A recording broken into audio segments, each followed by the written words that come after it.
खुलुमबाय नोंथाङा नायगासिनो दङ बड'लेण्ड खौरां दिनै बड'लेण्ड खौरांनि स्टुडिअ आं रमेन बर' गिबि रादाबखौ होनो लादों नोंथांमोननि थाखाय गसाइगाव महकुमानि सिङाव गोग्लैनाय गासैबो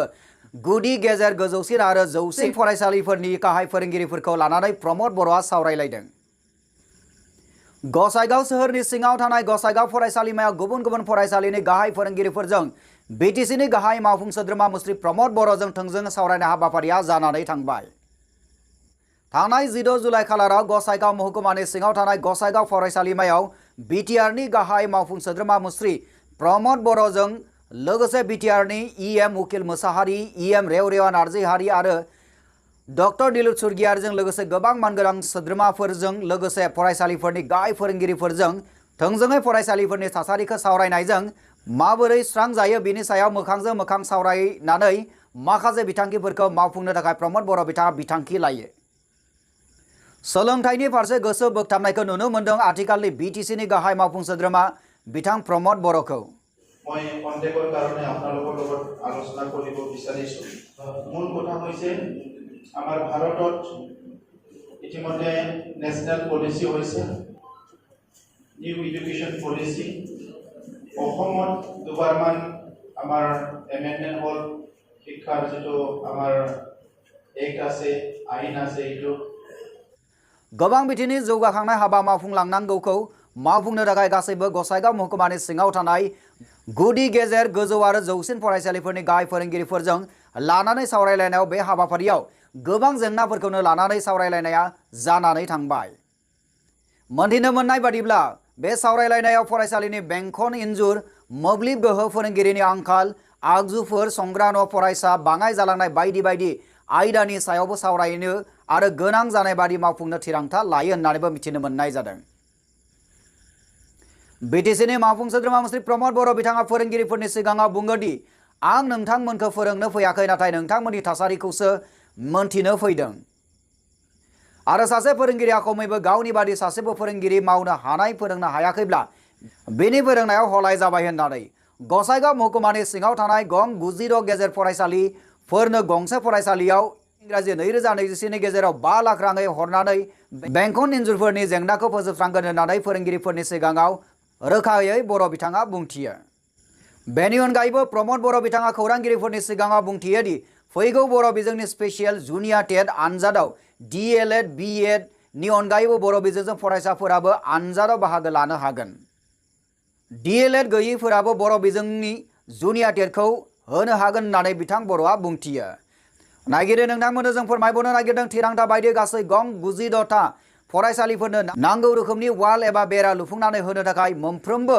गं 96 ता फरायसालिफोरनो 5 लाखनिफ्राय 10 लाख रांसिम सेंसन खालामनायनि खोथा होदों। आरोबाव जुनियायै बर' बिजों फरायसाफोरनि थाखाय बे बाराव खुंनो लादों आरो बे आनजादखौ DLED आरो BEd गैयै फरायसाफोराबो होनो मोनगोन होननानै बिथाङा रोखायै खौरांगिरिफोरनि सिगाङाव बुंथिदों।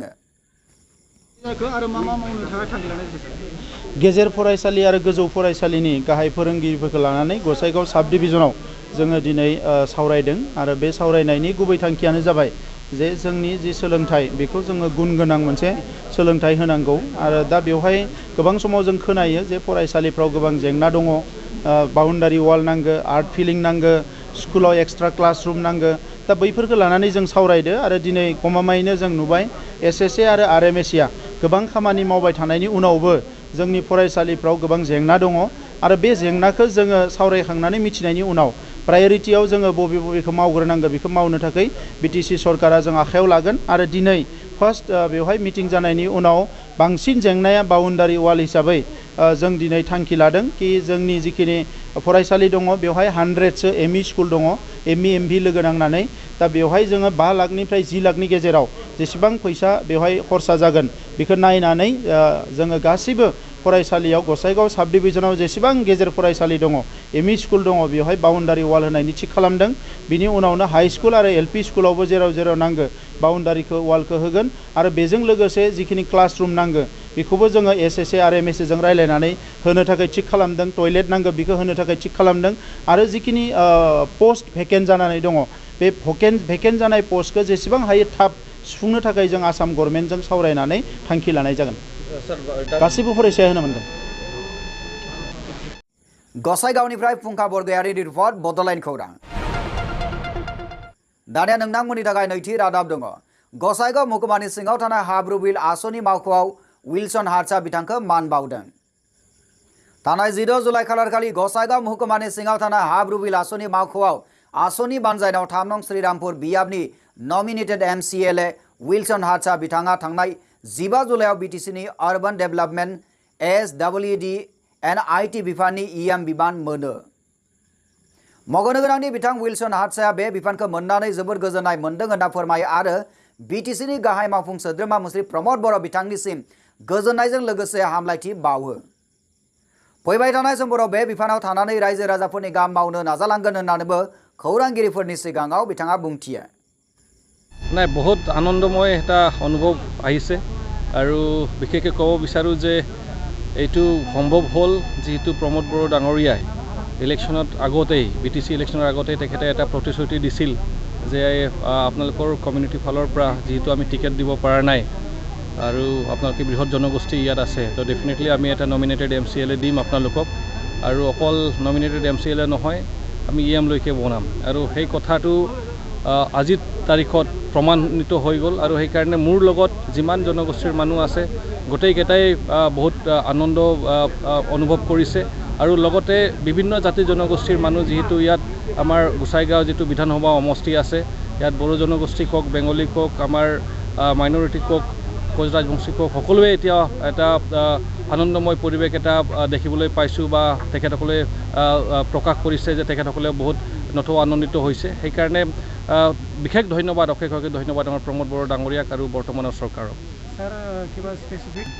কেটেগৰীটো মানে ডিপাৰ্টমেণ্ট দিয়া হৈছে বিভাগ এটা দিয়া হৈছে এতিয়া বৰ্তমান আজি নটিছখন ওলালে আৰ্বান ডেভেলপমেণ্ট তাৰপিছত skill entrepreneurship and skill employment and entrepreneurship department আৰু IT ডিপাৰ্টমেণ্টটো দিয়া হৈছে তো আশা কৰোঁ এইখিনি ডিপাৰ্টমেণ্ট বা বিভাগ যিখিনি পাইছোঁ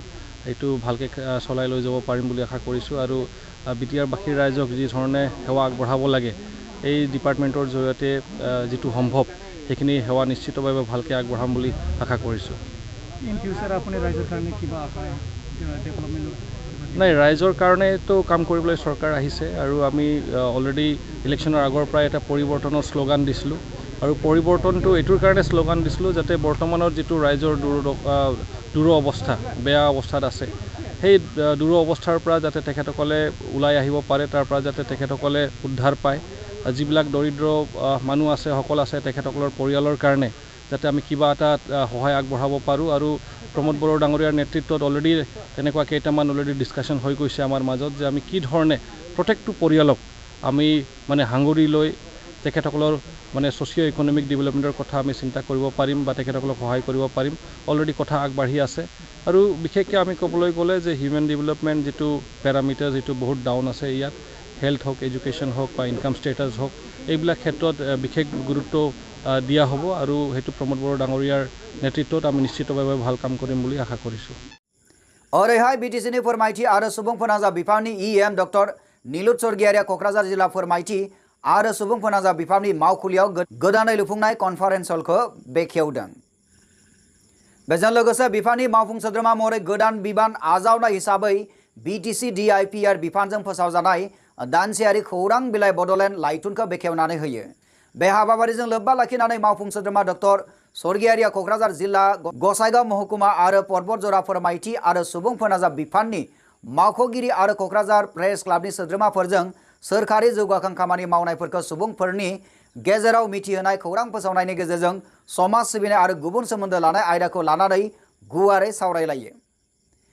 हाबाफारिनि लोब्बायै मावफुं सोद्रोमा डक्टर नीलुत स्वर्गियारिया खौरांगिरिनि सिगाङाव खौरांगिरिफोरनि थाखाय माखासे गोनां बाथ्राफोरखौ फोरमायनानै होयो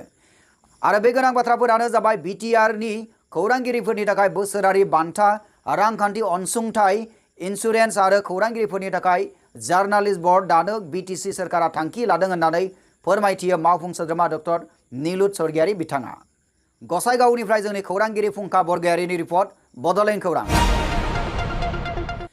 बेजों लोगोसे दिनैनि रादाबाबो एसेनोसै गोजोन्थों।